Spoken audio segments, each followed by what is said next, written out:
My name is ChillPanic, and most mornings I can't wake up. And this is Behind the Track. Behind the Track. Welcome, boys and girls, and everybody else, to Behind the Track, the show where I take a track and I go behind it and I show you what's going on underneath the hood, what's happening up in this motherfucker.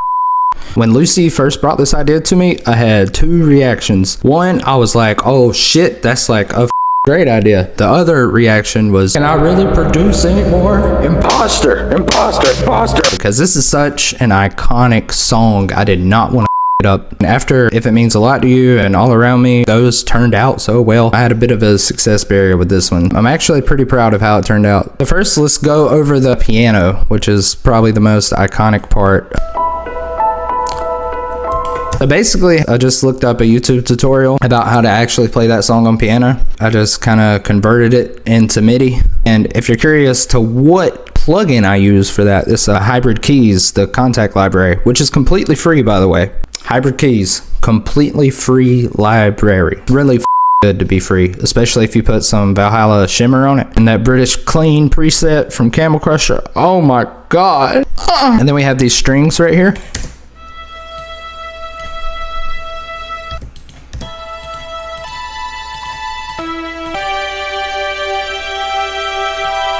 That is Session Strings by another Contact library. That one's not free, unfortunately, but I think it's worth it because that shit sounds nice. I couldn't do like I did with the piano tutorial with that, so I just kind of listened back and forth to the original song to try to figure out roughly what their strings were doing, and I think we got pretty close. Whenever Luci starts singing, I have this bass come in, a couple of mid basses layered together with a sub, then I have this impact sound.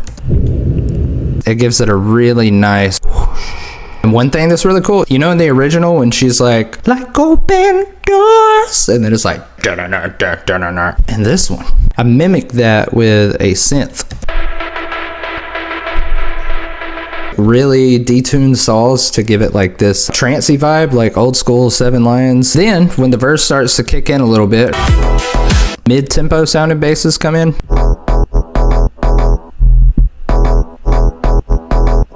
Basically following what the guitar would do in the original song. In the original song, you know, it's like palm-mute, harmonic. So I just went up an octave to represent that harmonic. If you can hear it, the sub and the bass and the mids is kind of doing this dance where the sub is doing more.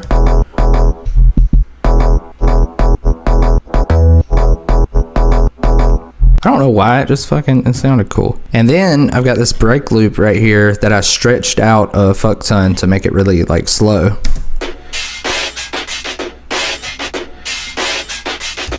Cause it just, there was some type of filter drum going on in the original. These staccato strings.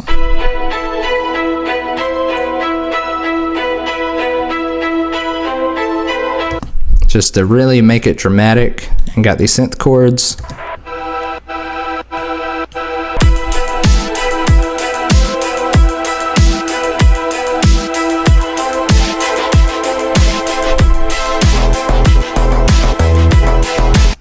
That shit's just nasty. We have it go into the build up and we went soft with it. Hybrid keys again. Then we have the strings following the same chords. As it starts to build up, I have these supersaws come in. This is something you probably didn't hear at all, but I think it helps a lot. I basically followed the vocal melody of Wake Me Up Inside. I did that with a synth, but then I added some variation to it. And I do this a lot to, I don't know, it feels like it makes what the person's singing like stick out more and feel more impactful, you know?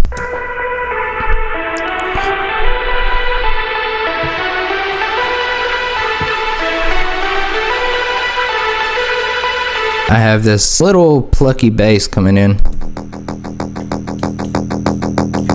which is basically just one of these one of these bass fills, but it's like filtered out. And that was just to like, I don't know, it felt like it helped tease the mid-tempo bass type of thing, even though you probably can't hear it. So I don't know if it was effective or not. But now, are you ready? We're getting into the drop. I know y'all like drops. Now, kick and snare. Pretty basic. We got these, a top loop, and another top loop. One slow, one fast. I got the sub layered with these mid basses.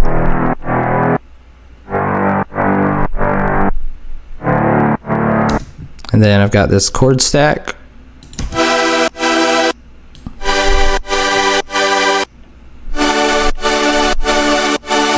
Layered together with another chord stack. The first chord stack's probably like 8 layers. The second one, it was only like 2 or 3. I called this meat because, and I did that because I just had the first chord stack at first and it just wasn't sounding big enough to me. The ones I did with the meat, I just distorted them a lot and I used way less unison. That way we have these saws that are really wide. This has very low detune and I think it's at a lower octave too. Yeah, and it's at a lower octave. Probably playing less notes in the chord too, just to give it that fucking boost up in the mids, that shit to make you go. Whenever you listen to a melodic bass drop, you want to feel like you just came out the womb.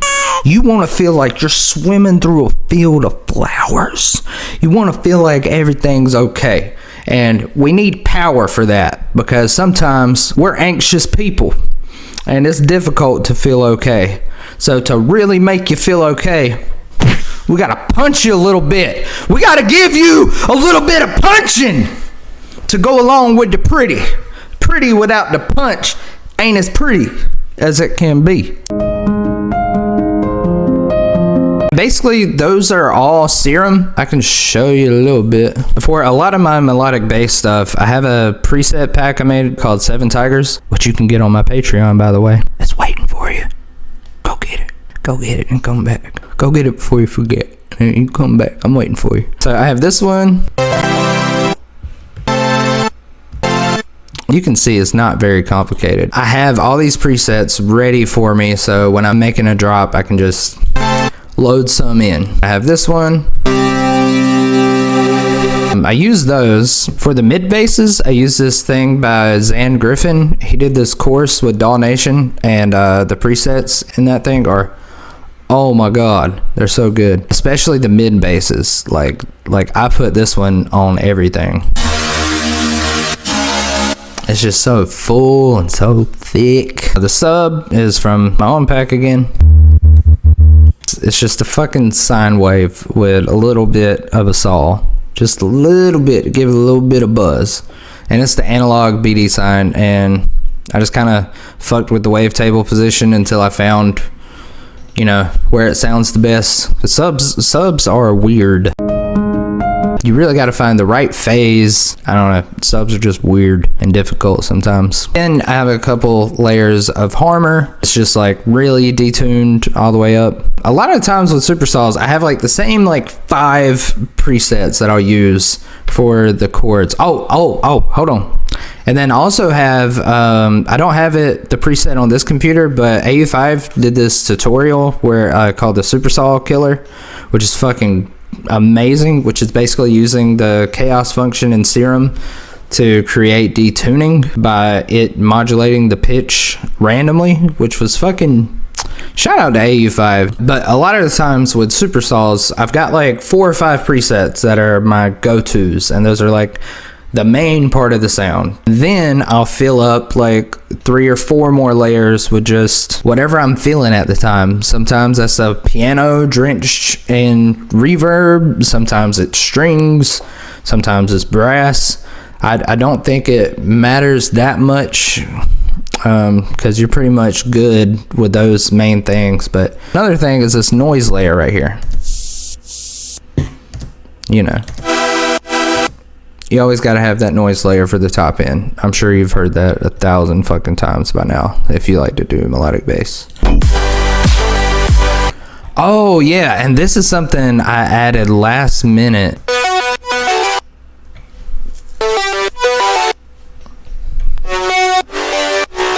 That's basically just a Serum, almost default settings, just some type of saw thing. This is what it sounded like before the lead.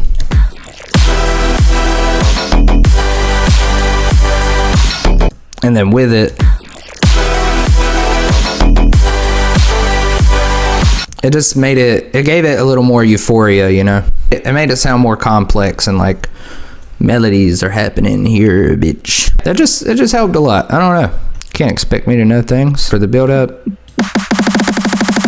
regular old build up type shit. Second verse, pretty much the same thing going on in the second verse. The second drop comes in, the same as the first drop, but without all the bells and whistles, because now this part is the drop is not as important as the vocals, so you know, we make the drop a little less interesting so the vocals can shine, you feel me? And then we have the chords and bass and everything following that same thing that the strings and guitar are doing in the original.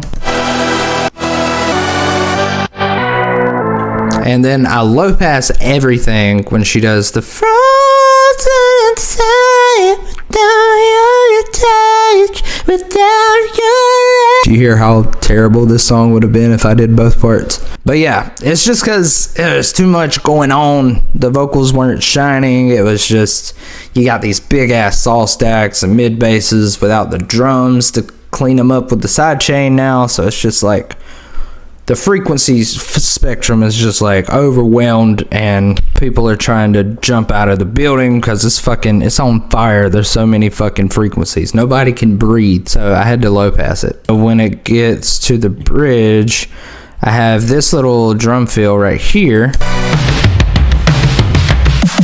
Basically was to indicate like, whoa, shit's changing, ChillPanic's coming in, it's rock now, because most of my releases have been rock, although I've been focusing a lot more on electronic lately. I got the string staccatos back in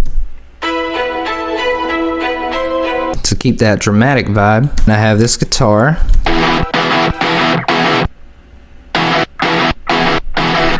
And that's a contact library too.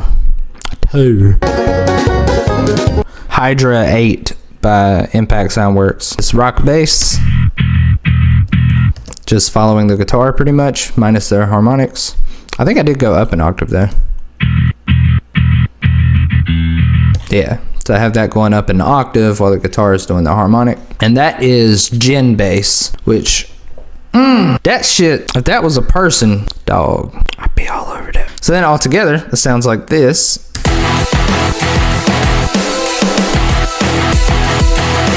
Then we have the last drop come in. It does its thing. Now it's time to move on to vocals. You ready for this? Are you ready for this? Yeah, a lot more Luci Vocals than ChillPanic Vocals. She really went crazy with the harmonies on this one. I gotta give her props on that one. And the ad libs. She did, just goddamn. Just listen. Just listen to the acapella. It's too beautiful.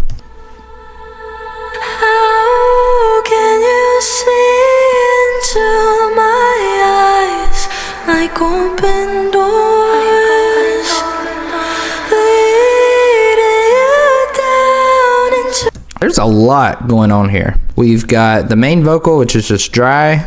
How can you? And then we've got some reverb and delay.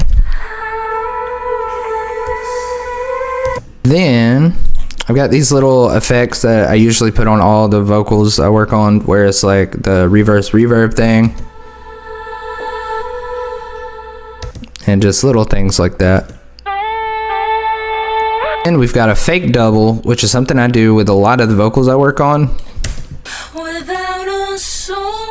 Which is pretty much, I just put a really hefty chorus on it, or I can just show you. The way I make those fake doubles, I'll take Valhalla Room, everything up all the way, turn the decay down, the pre-delay down.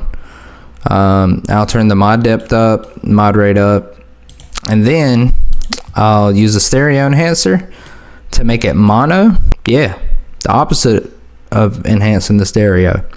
Then I'll put another stereo enhancer and make it wide. Why the fuck do I do that? Is it necessary? Probably not, but it makes me feel good about what I do. It makes it feel more like you're giving variation to the signal, I guess, to me. You know, if you just did the chorus and then did it wide, the chorus already makes it a little wide, and then you're not really sure what's going on with the stereo field exactly. But then if you take it and you make it completely mono, and then you got two mono chorus signals slightly delayed from each other, I think it just makes it more wider. I don't know. Then we've got these ad libs, which are fucking beautiful.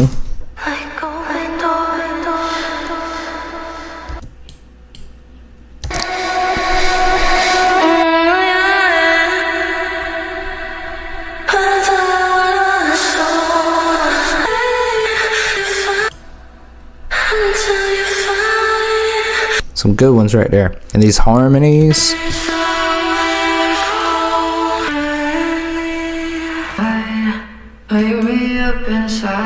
Bid my blood to run and save me from the...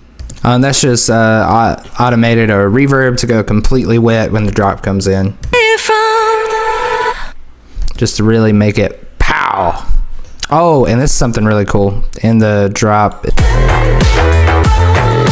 I wanted it to sound like her voice was like, because in the beginning of the drop, it's kind of like a teaser because she doesn't come in yet and it's doing all the fancy bass stuff and all that. Whenever she does come in, I wanted that to have something that sounded like, I wanted it to sound like Luci was inside of the drop and she was like flying out of the drop to become one with the chorus. If that makes sense at all. That's what I was kind of going for. So I have it distorted, some reverb on it, and then I have a chorus on it to, I don't know how to describe this. I wanted it to feel like part of the drop, and it's just, that's it. It's like, oh shit, Luci's coming, and then it's bam, Luci's here. Oh, this is something cool. After the first drop, I chopped up her vocals to match the bass rhythm.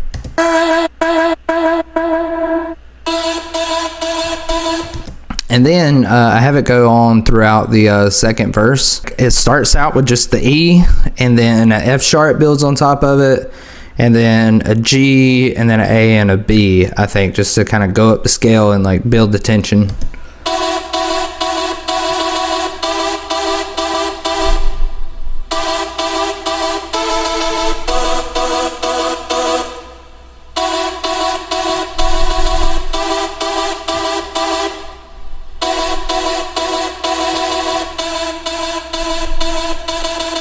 And then we have this ChillPanic sing-along.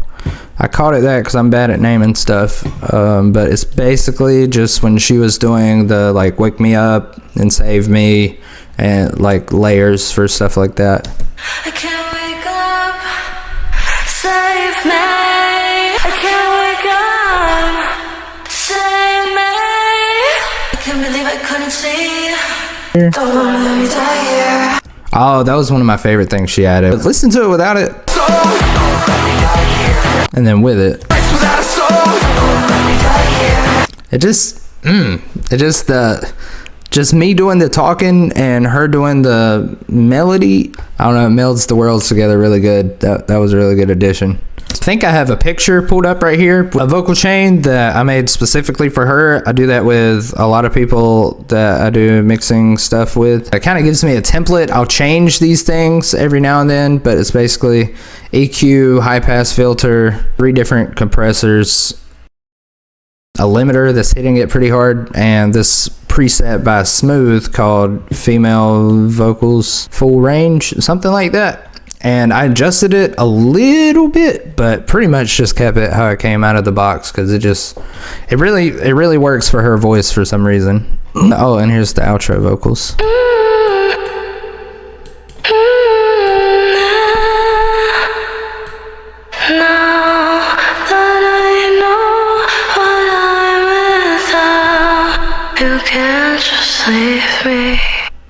which I thought that was a really good addition she did too. It really closes it out nice. She's A1 with the vocal shit, y'all. Then I have all the effects automated to come off whenever she says me. So it's just, I wanted it to go from like big to whoosh. So it's just, you can't just leave me. And then it's done. It just felt more dramatic that way. And the ChillPanic Vocals. Wake me up. So this soft chorus was actually her idea. Before we just had the wake me up, but like filtered out and kind of coming in. So she suggested doing the like soft thing, and it turned out really well. Wake me up and wake up with me. Then I've got these vocal effects on my voice.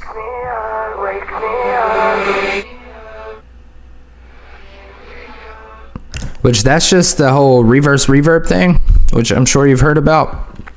And then I'm taking it through a fruity panomatic, making it feel like it's spinning around your head, pretty much is what I did there. And then the reverb and delay. And here's another thing I did that you will never hear in the actual song, but I swear to God it helps. I have the like belted save me's. I did like a reverse delay thing with a ping pong delay. So it's just it's just building the tension. Like, the thing about this song, everybody knows it. Everybody knows how it goes. So to really like build the tension, it's like, I know you know I'm about to say save me. So I want you to barely hear a little bit of save me while it's in the soft thing. So it's like, oh shit, is it picking up? Is it about to go full on save me? And it is about to go full on save me, and it did. And then here's me yelling, wake me up, I can't wake up, save me. So that's pretty self-explanatory. I'm just kind of yelling. Let's see, wake me up, there I am yelling again. Been living a lie. This part was really difficult for me. I've been living a lie. Not skill wise, but like conceptually, because I just usually don't do the whole whisper scream thing. I think some people make it work really well, but just me personally, it's just, I can't really vibe with it. So that was difficult to get my head around, but I think it sounded good in context. Because it's not like super prominent anyway, so even if I didn't do great on it, it still works. I've been living a lie. There's nothing inside. Bridge vocals.